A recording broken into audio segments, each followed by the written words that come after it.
Print करते समय इन गलतियों का ध्यान रखें और इन गलतियों को दोहराएं नहीं। आपका पेपर शानदार प्रिंट होगा और आप आराम से अपने पेपर को प्रिंट कर पाएंगे। बस आपको ध्यान रखना है कुछ चीज़ों का, जो कि है पेपर का सेटअप कैसा है, पेपर पे मार्जिन कैसा है, पेपर का ओरिएंटेशन कैसा है और साइज कैसा है। मैंने अपने अभी एमएस वर्ड के विंडो पे एक पेपर सेटअप कर लिया है और मुझे इस पेपर को प्रिंट करना है, तो उसके लिए मुझे किन बातों का ध्यान रखना है, इन चीज़ों पे ध्यान रखिएगा। आपको क्या करना है, आपके पेज लेआउट पे जाना है और मार्जिन एरिया को देखना है। मार्जिन एरिया क्या होता है? पेपर के चारों साइड जो ये जगह छूट रही है, जो ये स्पेस है, ये जो गैप है, इसे मार्जिन कहते हैं। ये अलग अलग प्रकार के होते हैं, जैसे नॉर्मल मार्जिन जिसमें एक एक इंच की जगह छूटती है, नैरो में हाफ हाफ इंच की जगह छूटती है। आप यहाँ पे देख पा रहे हो इंचेस भी लिखे हुए हैं कि टॉप बॉटम में कितने जगह छूटेंगे। नैरो मार्जिन में मार्जिन काफी छोटा हो जाता है, जनरली हम नॉर्मल मार्जिन का इस्तेमाल करते हैं। तो आप अपने मार्जिन को चेक कर लीजिए, फिर आप ओरिएंटेशन पे ध्यान दीजिए। ओरिएंटेशन क्या होता है, मैं पेपर को थोड़ा सा जूम आउट करके दूर करके आपको दिखाता हूँ। ओरिएंटेशन, ये पोर्ट्रेट पेपर है, जो कि ये लंबा पेपर आपको दिखाई दे रहा है, इसका मतलब होता है पोर्ट्रेट पेपर। लैंडस्केप पेपर चौड़ा पेपर होता है, जो कि कुछ इस तरह से दिखाई देता है। ओरिएंटेशन में आप ध्यान देंगे कि आपका अगर रिक्वायरमेंट चौड़े इस तरह के पेपर की है, यानी चौड़े पेपर की है, तो आप लैंडस्केप मोड जरूर एक्टिवेट करिए, यहाँ से ऑन करिए। और अपने साइज को पे ध्यान दीजिए। साइज पे क्यों ध्यान देना है? पेपर का जो ये साइज है, जनरली हम लोग प्रिंट करते समय A4 साइज पेपर का इस्तेमाल करते हैं, और वो यहाँ से सेटअप अगर नहीं रहा, यहाँ पे बाय डिफॉल्ट यानी automatic letter size option on है, तो आपको बहुत इंपॉर्टेंट है कि आपको A4 साइज यहाँ से करना पड़ेगा, ताकि आपका यहाँ का सेटअप आपके प्रिंट में लगे हुए पेपर वाले सेटअप से मैच करता हो। यानी वहां भी A4 साइज का पेपर लगा हुआ होना चाहिए और यहाँ पे भी A4 का सेटिंग ऑन होना चाहिए। साथ ही साथ आपको कुछ और चीजों पे ध्यान देना होगा, जैसे ये पैराग्राफ आप देख पा रहे हो कि ये चारों तरफ से, ये बाएं साइड से बिल्कुल स्ट्रेट लाइन में जा रहा है। मैं थोड़ा सा जूम करके आपको दिखाता हूँ।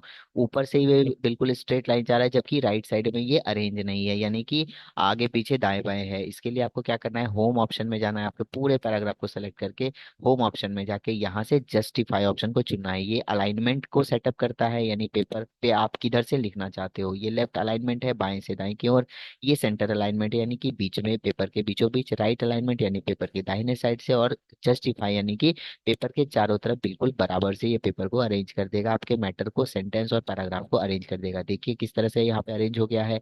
इन सभी सेटिंग्स को करने के बाद ही आप अपने प्रिंट ऑप्शन में जाएंगे। जनरली आप क्या करते हो, प्रिंट आपने पेपर बनाया और कंट्रोल P दबा के आप प्रिंट में चले गए। आपको क्या करना है, इस तरह से इन पेपर्स को अपने मैटर को अरेंज करना है, पेज को अच्छे से सेटअप करना है। फिर आपको जाना है ऑफिस बटन में। ऑफिस बटन में प्रिंट ऑप्शन पे आपको क्लिक नहीं करना है, आपको सिर्फ प्रिंट ऑप्शन में जाना है। उसके बाद प्रिंट प्रीव्यू क्लिक क्लिक करिए। प्रीव्यू का मतलब होता है प्रिंट करने से पहले चेक करना कि हमको पेपर जो प्रिंट होगा वो किस तरह का दिखाई देगा। प्रीव्यू करना इसलिए जरूरी है कि आप पहले ही अपनी गलतियों पर ध्यान दे सके कि मेरा पेपर कुछ मिस्टेक हो रहा है, तो आप अभी भी इसे क्लोज प्रिंट प्रीव्यू करके चेक करके ठीक कर सकते हो।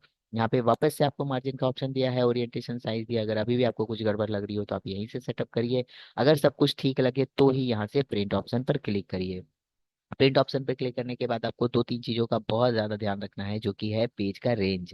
पेज रेंज में यहाँ पे ऑल लिखा है। ऑल का मतलब अगर आपका एक से अधिक पेपर है, 20, 30, 40, 50 या 10, तो आपको ऑल पे क्लिक करने के बाद आपको बार बार क्लिक नहीं करना है। 30, 40 पेपर आपका एक बार में प्रिंट होके निकलेगा, एक एक करके। अगर आप करंट पेज को चुनते हो, तो करंट पेज का मतलब होता है ये जो पेपर अभी प्रिंट प्रीव्यू में ओपन हुआ है, सिर्फ यही पेपर प्रिंट होके निकलेगा। यानी अगर मुझे रिक्वायरमेंट है कि मेरे 10 पेजेस में से सिर्फ इस पेज की जरूरत है, तो मैं करंट पेज को चुनूंगा। करंट पेज में चुनने से ये होगा कि जो प्रीव्यू पे दिख रहा है वह प्रिंट होके निकल जाएगा। अब उसके अलावा एक और बहुत बेहतरीन ऑप्शन फीचर इसमें दिया रहता है, वो है पेजेस का। पेजेस का मतलब होता है कि मुझे अगर पूरे पेजेस नहीं चाहिए, या सिंगल कोई एक पेज नहीं चाहिए, मुझे page number 5, page number 9, page number 12 इस तरह से चाहिए, तो आप यहाँ पे 5 लिखकर, कॉमा लगाकर, 9 लिखकर, कॉमा लगा के वो नंबर्स आप दीजिए जो जो पेज आप प्रिंट करना चाहते हो, और ओके करिए। आपका समय बहुत अच्छे से बचत हो सकेगा। आप अपना एनर्जी भी बचत कर सकते हो कि आपने एक बार कमांड दे दिया और वही वही पेपर प्रिंट होके आपके सामने आ गया। बाकी इसके अलावा आपको जो ध्यान देने लायक चीजें हैं वह है number of copies. Number of copies का मतलब होता है, अगर मैं यदि ये चाहता हूँ कि ये पेपर 5 पीस प्रिंट हो, तो मैं एक एक करके कमांड नहीं दूंगा, मैं यहाँ से डायरेक्टली नंबर ऑफ कॉपीज में 5 लिख दूंगा, 10 लिख दूंगा, 2 लिख दूंगा। जितने भी पेपर मैं चाहता हूँ इसकी कॉपीज तैयार हो हुआ यहाँ पे लिखकर ओके का कमांड दे देना है। इसके अलावा और हम लोग क्या कर सकते हैं, कभी कभी आपने देखा होगा कि कलर प्रिंट कैसे करते हैं। प्रिंटर तो यूज करने आपको आ गया, कलर प्रिंट करने नहीं आता है, तो आपको क्या करना है, इसी प्रिंट ऑप्शन में प्रॉपर्टीज के ऑप्शन पे जाना है। प्रॉपर्टीज के ऑप्शन पे आपको ओरिएंटेशन वापस से दिखाई देगा, मैंने पहले भी बताया। इसके अलावा यहाँ पे डॉक्यूमेंट का साइज यानी पेपर का साइज दिया गया है, यहाँ से मैं A4 कर लेता हूँ। पेपर का टाइप होता है प्लेन पेपर, जैसे मैं जो पेपर यूज कर रहा हूँ, जनरल जो पेपर हम लोग यूज करते हैं वो प्लेन पेपर होता है। इसके अलावा फोटो पेपर और भी कई तरह के glossy paper, matte finish paper आते हैं। हालांकि आपको इसकी जरूरत ऑफिस में नहीं है, आपको प्लेन पेपर पे सेलेक्ट करना है। उसके अलावा क्वालिटी स्टैंडर्ड क्वालिटी है, जितना ज्यादा हाई क्वालिटी में आप जाओगे आपका इंक उतना ज्यादा खपत होगा। स्टैंडर्ड क्वालिटी मीडियम अच्छी क्वालिटी है, आप उसमें प्रिंट करिए। कलर ऑप्शन में आप देखेंगे कलर या ग्रे स्केल। ग्रे स्केल का मतलब होता है ब्लैक एंड व्हाइट। अगर आप कलर को चुनते हो तो जो भी आपका कलर से रिलेटेड पेज बना है वह कलरफुल ही प्रिंट होकर निकलेगा। और ग्रे स्केल करने से आपका सारा पेपर जो भी आपने बनाया है मैटर वो ग्रे स्केल यानी ब्लैक एंड व्हाइट में प्रिंट होकर निकलेगा। तो आप यहाँ से इसका सिलेक्शन कर लीजिए। आप देख पा रहे हो यहाँ से ये प्रीव्यू भी दिखा रहा है, अगर मैं कलर में हूँ तो यहाँ पे कलर दिखा रहा है, मैं ग्रे स्केल में हूँ तो यहाँ से ब्लैक एंड व्हाइट दिखा रहा है। इस तरह करके आप यहाँ से ओके कर दीजिए और यहाँ से प्रिंट का ऑप्शन को ओके करके जो भी कॉपीज देनी है करेंट पेज वगैरह आप देकर ओके करेंगे। आपके प्रिंटर पर आप देखेंगे आपका प्रिंटर ऑन होना चाहिए, आपके प्रिंटर में पेजेस पहले से लगे होने चाहिए और आप यहाँ से प्रिंट का कमांड दीजिए, आपका प्रिंट होकर पेज वापस आपको मिल जाएगा।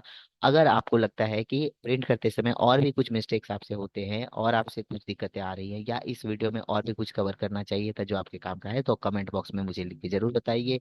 तब तक के लिए वीडियो को लाइक करिए, कमेंट करिए, अपने दोस्तों से शेयर करिए ताकि उन्हें किन्हीं और से नहीं पूछना पड़े कि पेपर को प्रिंट कैसे करते हैं अच्छे से और कम समय में। बने रहिए ज्ञानी विंडो चैनल के साथ, तब तक के लिए थैंक यू।